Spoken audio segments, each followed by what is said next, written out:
নমস্কার, কেমন আছেন আপনারা সবাই? আশা করছি আপনারা সবাই খুব ভালো আছেন। আমিও খুব ভালো আছি। আর আপনারা কমেন্ট করে জানাবেন আপনাদের কোথায় কোথায় সব জল হচ্ছে। আমাদের এখানে তো মানে প্রতিদিনই বলতে গেলে জল হচ্ছে। আপনাদের ওখানে হচ্ছে নাকি আপনারা কমেন্ট করে জানাবেন।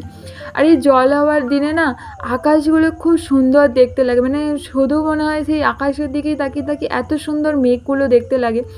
আর এই জল হোক ঝড় হোক, আমাদের এই বিকালবেলা নদী যাওয়াটা আর মনে হচ্ছে না বন্ধ হবে বলে।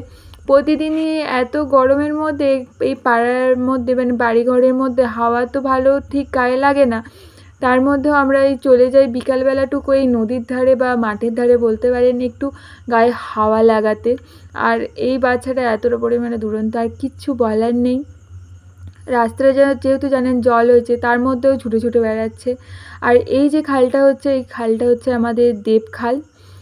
এখানে তো সবসময় জল থাকে না, এই যেইটুকু জল থাকে সেইটুকু ওই গোশালার জলই বলতে পারেন, কালো জল। সেই জলটা কোনো রকম ব্যবহারও হয় না। আর আগে যেহেতু খালেতেই অনেক মানুষের সব কিছু মানে জামা কাপড় বলেন, চান করা বলেন, সব কিছুই ছিল। এখন এই বাজে জলের জন্য কেউ আর ঘাটে ব্যবহারও করে না, ঘাটে কেউ নামেও না। আর এখনকার আর এখন আপনাদের মাঠে সেরকম কিছু দেখাতে পারবো বলেও মনে হয় না। ফোনটা যেহেতু হাতে ছিল, মনে হলো যে আজকে এই জল বাদলের সময় একটু আপনাদের কাছে ব্লগ করি, মানে ভিডিও সামনে এনে ধরি।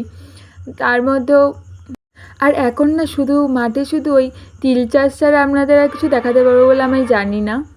কারণ এখনকার সব জমিতেই শুধু তিল চাষই আছে, যেদিকে দেখবেন শুধু তিল চাষ। আর ওই দিকে একটু বেশি এগিয়ে গেলে না তাহলে একটু বাদাম চাষ দেখতে পাবেন, এখন আছে নাকি তাও তো ঠিক জানি না। কিন্তু আজকের আকাশটা না খুব সুন্দর দেখতে লাগছে। আপনাদের কেমন লাগছে একটু কমেন্ট করে জানাবেন।